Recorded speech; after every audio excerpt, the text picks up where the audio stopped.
นศาสตร์ลาวคือครอบครัวคำไต่ครอบครัวเสงสวัสดิ์สมสวัสดิ์เลงสวัสดิ์ครอบครัวบักสอนไซนั่นแหละบักจุมมะลีกระโจนตัวหนึ่งอีกตายไปซะทั้งเมียทั้งลูกทั้งหลานกรรมตามสนองต่อไปก็ตามสนองพวกนี้บาดนี้ดิ้นบรุษพญาอินทรีทองพญาอินทรีเล็กลากบันสีดำออกมามีสื่อติดเพอเวอร์อยู่รัฐบาลลาวเป็นจูนนักหนาสาหัสไปกว่าเขมรยังหนาบางกว่าได้ว่าเขมรหนานี่ยังหนาบางกว่าเขมรยังให้เกาหลีใต้ไปกวดล่างลาวตอนนี้เกาหลีใต้ก็มาคือกันไทยก็มาคือกันอเมริกาก็มาคือกันบาดนี้ตายบาดนี้ตายคักๆเขาฮู้เบิดแล้วเขาฮู้เรื่องเบิดแล้วปิดก็บ่อยู่แล้วทุกระดับมีการพัวพันเบิดกับยาเสพติดกับฆ่ามนุษย์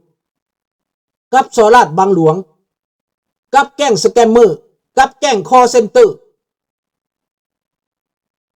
นะเห็นแล้วบอกฆ่ามนุษย์ฆ่าคนตามอำเภอใจเลยอยากฆ่าผู้ใดมันก็ฆ่าอยากปุ้นผู้ใดมันก็ปุ้นอยากข่มเหงผู้ใดมันก็ข่มเหงเขาห้องยุกนี่มันยุกโจรครองบ้านครองเมืองแต่ว่าคำกล่าวหาของมันใส่หมู่ก่อนปฏิวัติก่อนเข้ามาเมืองนะมันกล่าวหาใส่หมู่ทุกอันทุกแนวว่าเป็นคอยข่ามาใส่อเมริกาเดี๋ยวนี้มันเป็นคอยข่ามาใส่รัสเซียโซเวียตเป็นคอยข่ามาใส่แก้วมันเป็นคอยข่ามาใส่จีนมันเป็นกลุ่มโจรนักหนาสาหัสพี่น้องมันว่าพระเจ้าแผ่นดินลาวบ่ดีให้แต่คนหนบคนกราบให้แต่คนน้อมคนโดยแต่เดี๋ยวนี้มันนักหนาสาหัสกว่าพี่น้องเลวกว่าซัวกว่าทรราชกว่าขายชาติกว่าทรัพย์สมบัติในแผ่นดินจนบ่เหลือหยังพี่น้องมันเอาไปขายจนหมดจนเกลี้ยงบ่อแห่กระขุดทั้งเว้นทั้งคืนขนทั้งเว้นทั้งคืนทางเพเบิดล้มลงเพียงหัวเข่าล้มลงเพียงเอวแกบ่ได้ก็ลากไปลากบ่ได้ก็แกไปขอแต่ว่าได้แกไปปุ้นไปลักไปเอาไปอย่างบ่มีระเบียบนี่เห็นกับหูกับตาแม่แล้วฝนตกขี้โมไลคนจังไรไหลไปห่มอยู่ประเทศลาวพี่น้องจากพม่าก็มาลาวจากไทยก็มาลาวแลนเข้าไทยแล้วก็แลนเข้าลาวจากเขมรก็มาลาวมาห่มอยู่เมืองลาวเบิดพวกขี้มูไหลพวกโจรบักสอนไซก็บักทองรุ่นเป็นพวกโจรขี้มูไหลพี่น้องคนจังไรมาห่มอยู่เมืองลาวเห็นแล้วบอกปากบ่ออกเป็นบ่ปากบ่ออกพี่น้องข้าพเจ้าว่าคือว่าแม่นศิลาออกแค่นี้แล้วอยู่ไปก็บ่ไหวดอกเพราะว่ามันอยู่ในบัญชีเขาแล้วมันอยู่บ่ได้น้องอามิโกมันอยู่บ่ได้แนวใดก็อยู่บ่ได้มันเว้าให้เขาแล้วมันเป็นเองเว้าให้เขาอีเหนาเป็นเองร้อยเท่าพันเท่านั่นแหละนี่แหละพี่น้องในเมื่อฮู้จักเป็นแบบนี้คนลาวในประเทศต้องมื่นหูมื่นตาสบายดีเกิมสบายดีพลกีฬาต้องเปิดหูเปิดตาเปิดใจ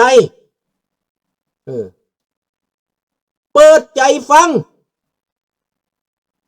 คำโฆษณาว่าเจ้าชีวิตลาวใส่เงินเปลืองแต่คนมายึดลาวยิงใส่เปลืองไม่ใช่เลยเจ้าชีวิตลาวไม่ได้ใส่เงินเปลือง200,000 กีบพี่น้องงบประมาณปีละ200,000 กีบ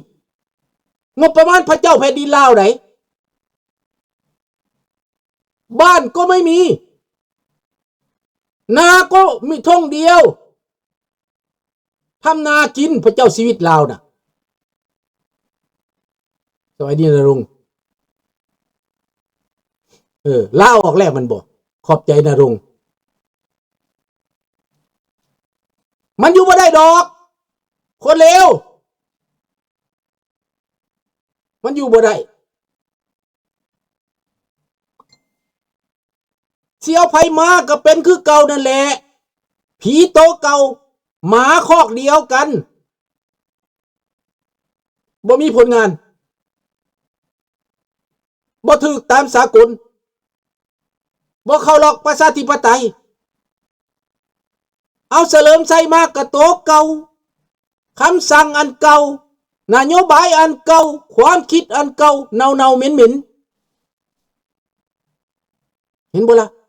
บ่ไปใส่สบายดีจัสมินมันเป็นแบบนี้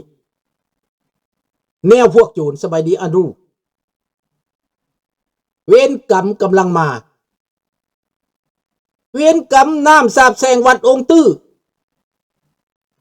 มันใส่ให้ป้ายสีว่าเจ้าชีวิตนี่ให้คนหนบให้คนขาบแต่เจ้าแต่โดยนั่งอยู่สูงว่าสั้นมันใส่ให้ป้ายสีได้บ่เห็นหัวประชาชนว่าสั้นแต่สุดท้ายพี่น้องความจริงเจ้าชีวิตมีเงินงบประมาณปี1-2 แสนกีบมีเงินงบประมาณปีละ200,000 กีบรับแขกต่างประเทศรับแขกบ้านแขกเมือง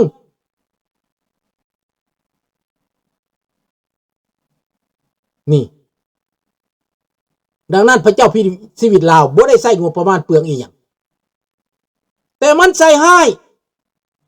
มันเกียรติสังตาราว่าจังไดผมคิดว่ามันเป็นแท็กคิดเขาตำแหน่งไม่สำคัญเท่าอำนาจเขายังมีอำนาจอยู่แน่นอนจังหวะเหมาะเขาสิมารับตำแหน่งในระบอบนี่อยู่ดีมันอยู่หรือมันบ่อยู่เฮาก็บ่ได้สนเอาจนมันตายคาตั้งพุ่นนะเฮาบ่สน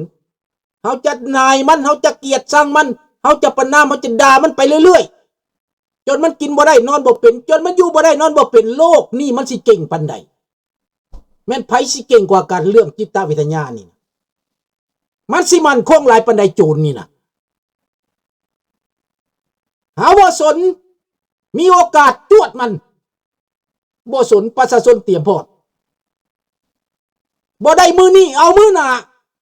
หมายปองมันอยู่หันมันสิไปใส่มันสิรอดมือประชาชนบ่มึงบ่ได้แม่นเทวดาตัวบักสอนไส้บักทองลุนมึงบ่แม่นเทวดาน้องละดวัน je pense que le respect est très important les gens pas beaucoup d'éducation il ne connaît pas il ne connaît rien แม่นดังนั้นแหละพี่น้องสิ่งที่ประชาชนบ่ฮู้เฮาก็บอกให้ประชาชนฮู้คือทุกวันนี้แหละเรื่องเฮาจะเชื่อมันน่ะนะเฮาจะว่ามันเป็นเจ้าเป็นนายหั่นนะ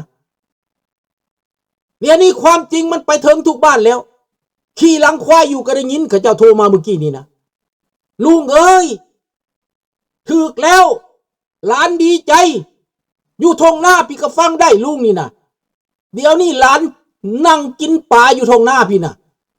ด่ามันโลดลุงด่ามันให้มันกินบ่ได้นอนบ่เป็นให้มันเสียหน้าเสียตาให้มันเสียขวัญนี่ประชาชนลาวเขาต้องการให้เฮาด่าพวกนี้ให้เฮาสาบแช่งพวกนี้บ่ให้มันอยู่ต่อไปอีกพวกโจรปุ้นซากนี่คนลาวในประเทศต้องการเว้าดีมันบ่ฟังดอกลุงเอ้ยความดีมันก็บ่เอาความถูกต้องมันก็บ่เอาเปิดเผยมันโลดความชั่วนี่นะขนออกมาเปิดออกมาผีมันย่านหยัง กลางคืนมืดเท่าใดความมืดมันบ่ย้านผีมันออกมาหลอกเจ้าซื้อคันเดือนมืดมันออกมาหลอกแต่ว่าคันจัดแสงสว่างเข้าไปเปิดบัดเห็นทุกด้านอันนั้นก็ลูกบักทองลุ่นอันนี้ก็ลูกบักซ้อนไส้อยู่ในอำนาจนั่นบ่ได้เฮ็ดหยังขึ้นมาเป็นอำนาจขึ้นมาอยู่ในอำนาจมันอยู่บ่ได้เขาเปิดเผยมันเบิดมันย่านหยังย่านแสงสว่างย่านตะเวนมันย่านความแจ้งคันมืดเราไว้มันดีใจเพราะว่าผีปอบมันอยู่ในเงามืดเพื่อให้ผีปอบอยู่บ่ได้เขาไต่ไฟขึ้นไฟของเฮาคือแสงสว่างเสียงประชาชนลาวนี่แหละสปอตไลท์ใหญ่พี่น้องซองตับบักทองลุ่นซองไตบักทองลุ่นซองสมองบักทองลุ่นบักสอนใจเห็นทุกขัวเห็นตับเห็นไตทุกคดเห็นเบิดซองตับซองไตมันพวกเขาเป็นเอ็กซเรย์ใหญ่จับเอ็กซเรย์ก็แม่นประชาชนนั่นแหล้วเห็นบ่ล่ะแม่นความร่วมมือจากประชาชนส่งข่าวพักกันออกมาเว้าออกมาว่านี่มันสิไปใส่สบายดีสอนสบายดีเจพีมันสิไปใส่สบายดีจัสมินเด้อพระเจ้าชีวิตลาวล้านสร้างห่มขาวเพิ่นบ่ได้ขายทรัพย์ในดินสินในน้ำของชาติคือระบบคอมมิวนิสต์เด้อสัวๆนี่เด้อแม่นเพิ่นบ่ได้เคยเซ็นสัมปทานให้ผู้ใดและเพิ่นก็บ่เคยเอาดินผู้ใดเพิ่นบ่เคยเก็บภาษีจากดินจากดอนเพิ่นบ่ได้ขูดเนื้อเถือหนังผู้ใดเบิดพระเจ้าแผ่นดินลาวเป็นความสง่างามมันย่านแม่นความอิจฉาตาแตกมันดังนั้นพวกเขาต้องหักกันพวกเขาต้องสนับสนุนลูกหลานบรรพบุรุษลูกหลานพระเจ้าฟ้างุมนี่มันย่านแห้งแหละเดี๋ยวนี้นะอเมริกาสนับสนุนลูกหลานพระเจ้าฟ้างุมมันย่านขี่สิออกเหี่ยวสิออกแล้วบักสอนไส้กับบักทองรุ่นนั่นถึงว่ามันสินอนอยู่ในอำนาจนั่งอยู่ในอำนาจมันก็บ่เป็นสุขมันย่านว่ามือหนึ่งนะเขาสิจัดการมันย่านตับสั่นขวัญเสียเบิดแล้วเดี๋ยวนี้นะคนที่เป็นโจรนั่นย่านคนที่เป็นคนดีนั่นนอนสบายอยู่สบายกินสบายพี่น้องเล่านอกต่างประเทศถ้าพวกเจ้าบ่อยากตอบบุญแทนคุณแผ่นดินถ้าพวกเจ้าบ่อยากมีส่วนร่วมนะระวังบาปได้สุเจ้าเอ๋ยบาปได้ระวังแท้ๆเด้อบาปนั่นเด้อพวกเจ้าอย่าลืมชาติประมาทคุณได้ คันย่านบาปก็บ่ยากรวมมือกันเว้าซอยกันประนามโจรซอยกันอย่าไปขึ้นข้างมันอย่าไปเข้าข้างมันนี่แล้วโจรนั่นมันจะทรมานเองมันพวกผีกระสือน่ะมันจะอยู่บ่ได้กินบ่เป็นมันจะฮ้อนเจ้าหนมันถือน้ำฮ้อนสาดใส่เศร้าแรงมันถือคนสาบคนแสงคนป้อยคนเวรมันทุกมื้อทุกวันมันกินบ่แซ่บดอกมันอยู่ในอำนาจไปกระสัมไฟเผาก้นมันน้ำห้อนลวกมันประชาชนลาวเป็นหมดแดงทรายเด้อเป็นหมดแดงไฟเด้อกัดมันอยู่ทุกมือเอามันอยู่ทุกวันให้มันห้อนมันลนมันอยู่บ่ได้กินบ่เป็น